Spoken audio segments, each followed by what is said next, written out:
Welcome to today's episode of Relationship and Life. Today we want to begin to look practically into the 5 things we spoke about that Jesus employed to save his own garden, to guide his purpose in the face of life's attack. We spoke about the fact that he was sensitive.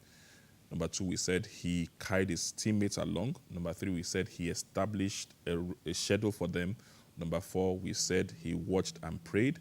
And number 5, we said that he did not allow their wrong behavior to make him do wrong. He did right no matter what. Now, let's start by looking at what it means to be sensitive. If you are going to protect your garden, you need to be sensitive. You need to be very, very sensitive. Now, if we go back to the first garden, the Garden of Eden, the story of Adam and Eve, the Bible talks about the devil coming into the garden, Genesis chapter 3. He came into the garden and he began to talk to Eve. Eve was completely oblivious. She had no, she could not suspect anything. She wasn't sensitive to what was going on. And before she knew it, the fall came.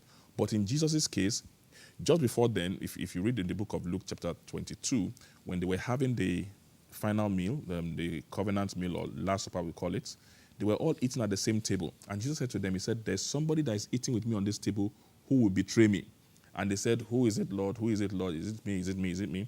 Then he said, the person who I give a morsel of bread is the person. So he took this bread, handed it over to Judas, and he looked at Jesus and said, Judas, whatever you want to do, do quickly. At that time, Judas stood up from the table, and the Bible says he walked into the darkness. He went to organize with the Pharisees and the temple guard how to betray Jesus.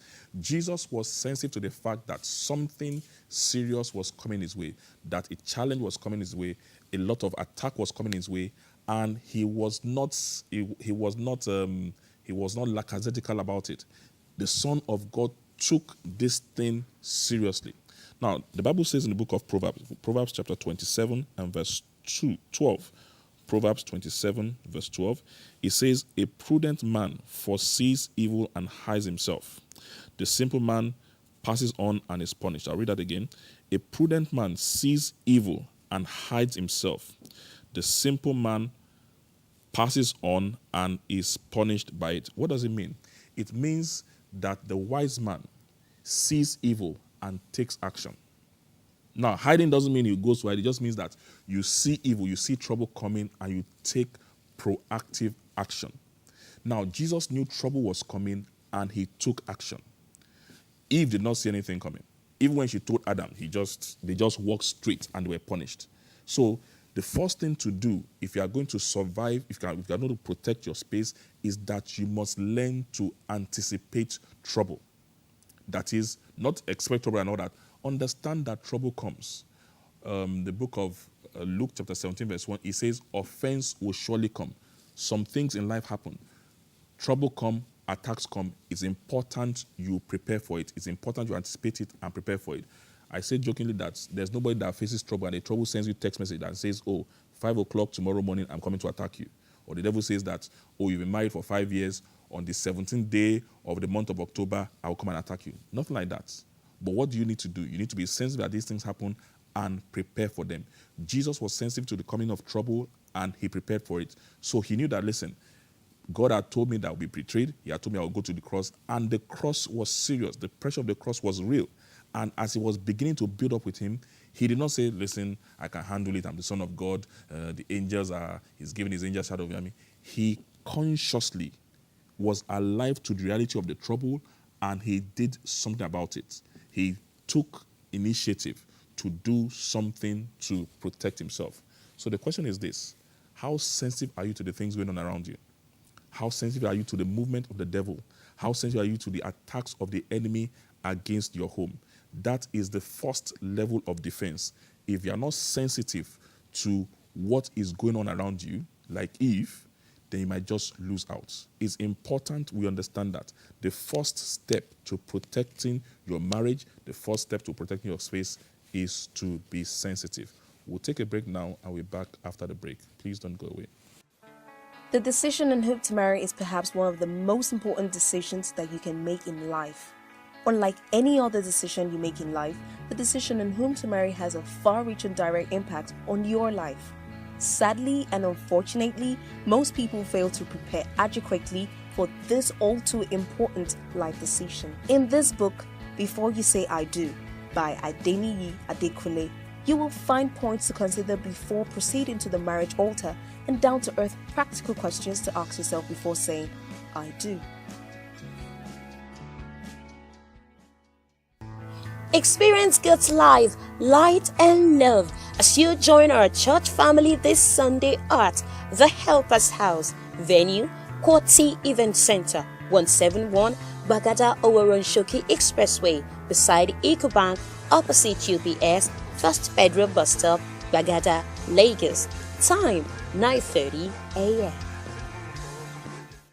Welcome back. We are talking about how to secure your garden, and we are looking at how Jesus practically protected his garden and the steps he took. We've been looking at sensitivity. We said the first thing he did was that he was sensitive, and we said that is the starting point of how to deal with trouble, how to deal with the attack of the enemy.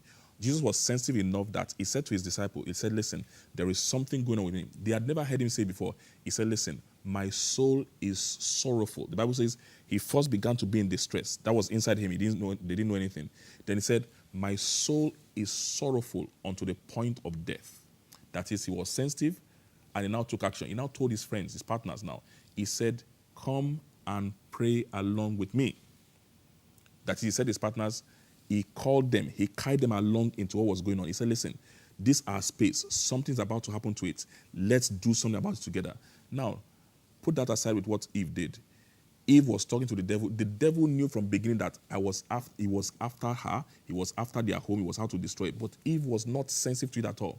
Now, when the discussion began to go on, the devil said, has God said? Then the devil said, you will not surely die. At that point, you should have said, listen, wait, let me call my partner. He's the one that God spoke to directly. And call maybe Adam, and they would have been able to deal with it. They didn't do that. But we see that Jesus, he was sensitive, number one. Number two, he got his partners involved. He said, guys, the pressure is on. Something's about to happen. Let us not compromise this space. Come and stand along with me. And the question is this: how do you carry your partner along in your marriage? Do you try to deal with everything alone? If you do it alone, the Bible says, woe to the man that is alone when he falls. He said there will be no one to help him. The Bible says it is not good for man to be alone. Understand that God gave you a partner so that you can always engage that partner in the face of trouble. Even Jesus, the Son of the living God, did not try to do it alone. Why are you trying to carry all your burdens alone? Why are you trying to face your problems alone? Why are you trying to be the Superman or Superwoman, the one that has all the answers to do everything alone? Jesus said, the pressure is on. I'm sensitive that there's an attack coming. I'm sensitive that there's some problem coming. He said, friends, my partners, come and stand along with me. He literally brought them into the situation. I told them he wasn't. Now, some people will say, those of us who are strong faith people will say, it wasn't a confession of faith. He said, my soul is sorrowful to the point of death. He said, friends, come and stand with me. Now, this is what the Bible says. He said, confess your faults. Confess the situation. Open up to your friends and let them help you. So Jesus said, my partner, you are my partner in this thing. If anything happens to me, it will affect you. Come and stand with me. Come and pray through this situation with me. How are you carrying your partner along? How are you carrying your spouse along? That God put you in that garden together. And if anyone compromises that garden, it affects both of you. No matter what it is, no matter the movement of the Spirit in you, no matter what you are sensing, it's important to carry your spouse along. Now, I know in some cases, particularly in marriage, some issues are a bit sensitive, but no matter what, you must find ways of gradually bringing your spouse into the picture so that they're not just, what's the word now? They don't just get into this situation and are wondering what's happening. God gave you your spouse so that they can stand with you no matter what the situation is. So remember, the first thing, you must be sensitive. The second thing, you must carry your partners along. We'll stop here today and we'll continue same time, same station tomorrow. Thank you for joining us and have a wonderful, wonderful day. I'm back, bigger and better. In a world full of pressures on all sides, many people experience some form of setback at some point or the other in life. While some setbacks can easily be overcome, many others can knock the best of men out of the game of life and bring them to a place where they never have the courage to get back up and fulfill their dreams and aspirations. In this book, I'm Bigger and Better by Adeniyi Adekunle, learn scriptural strategies that will help you turn setbacks into comebacks, help you rise every time you fall, and help you fulfill your dreams and aspirations.